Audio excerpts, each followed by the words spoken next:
Why is it that the youngsters in this country who are brought up to be expected to learn Urdu? To learn Urdu? Yeah. Your parents? Well, yeah, they're all expected to learn it. And you don't like it? No, it's not. I don't like it. It's just that I feel why? There is a pressure, a social Yes, pressure. I know. Yes. The reason is that you do not belong here in as far as your race is concerned.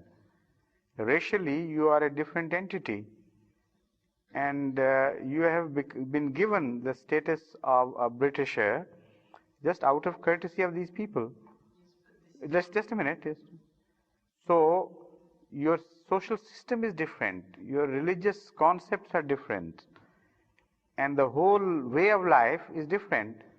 So just by giving you the social state, the status, national status of this country, rest of the things won't change automatically. Now, if that is true, and it is true, then if you do not safeguard your own social values, your own social system and the way of life, then what would happen would be that you would ultimately land into a situation which is called split personality. You would be neither the British, because whatever you may do, they would not accept you as one of them, because your color, your style, everything would be telltale. And however kind they may be, still the difference would remain there. There would be a barrier. And if you are not truly Pakistani and halfway, in neither here nor there, then the Pakistanis would also not accept you as one of them. And if you are a Muslim, the same thing would apply there. Being a Muslim, you will not know the social values of Islam and things.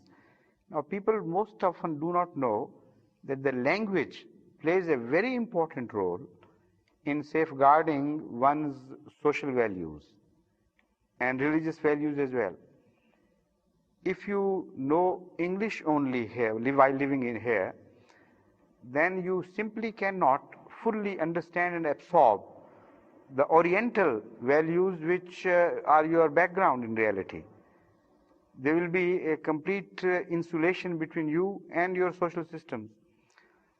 So I have observed those intelligent people, whether they are living in America or other Western countries, who teach their children Urdu or Pashto or Punjabi. Urdu is not a must. Whatever language is spoken in their houses, if they teach that language to their children, there are very few social problems for those children when they grow up.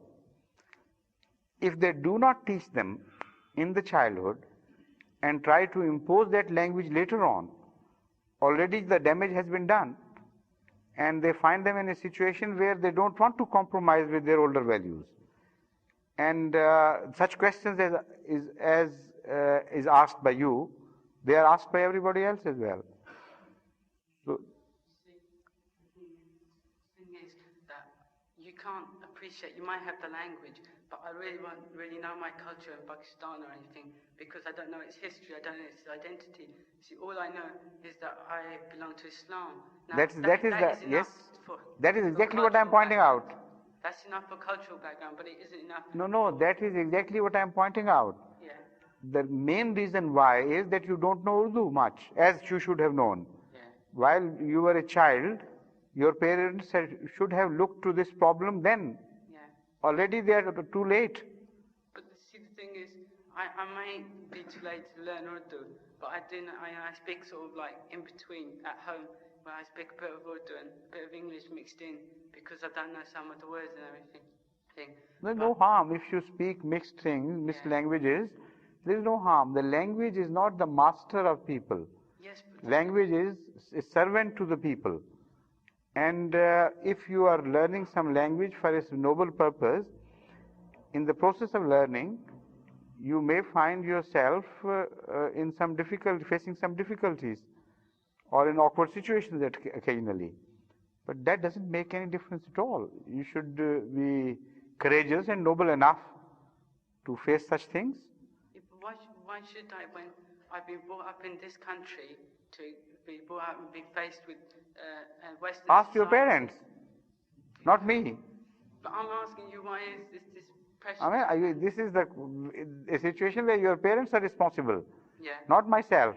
No, If they have not been looking to their duties earlier and in time when they should have, why should you ask this question to me?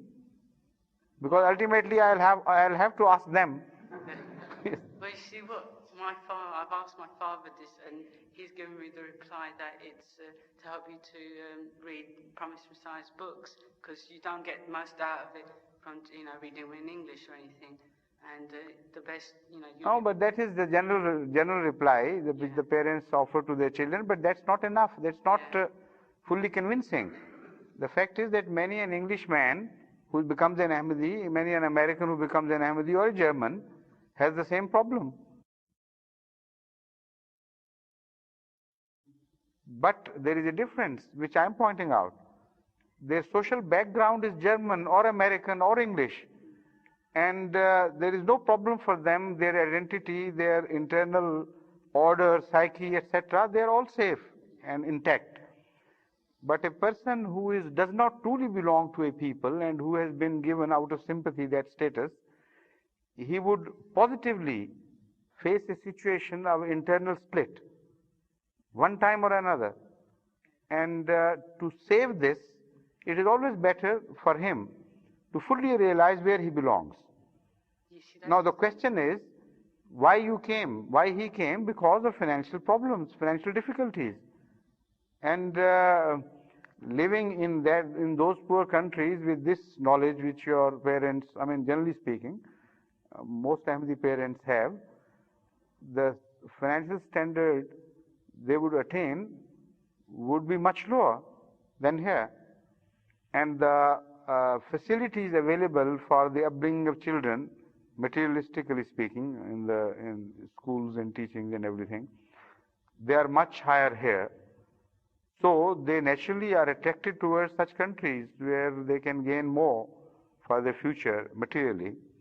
At the same time, they should be worried about the future of their children as far as their spiritual, social, cultural attachments and backgrounds are concerned. So for that, the ideal thing is to teach the children their own language right from the beginning and create an atmosphere of the Orient in the houses. In such cases, the children are never faced with such problems as you are facing today. Yeah, you see, if you learn the language, why don't you just learn the history? I mean, Pakistan, it's a great country, but you don't know about the history about it. I mean, if it wasn't for my mother. No, that's not the thing. I understand what you mean. If you learn the history in English, if you learn certain values, teachings in English, you will not yet absorb that thing which I am pointing out. You simply don't understand because you have not gone through that experience. A child who knows his language and reads the literature in that language from the childhood and reads the religious as well as non-religious literature, he absorbs that thing completely in a different way than any person knowing these things in a different language. For instance, the people who have been brought up here, whose schooling has been done in England, who have gone through the children's books as are taught here, if they are taught the same things in Urdu, they would not develop the English attitude. You teach them all these things in Urdu, they would still totally lack that English attitude which is created because of the early schooling in English. They're two different things altogether. That atmosphere cannot be created.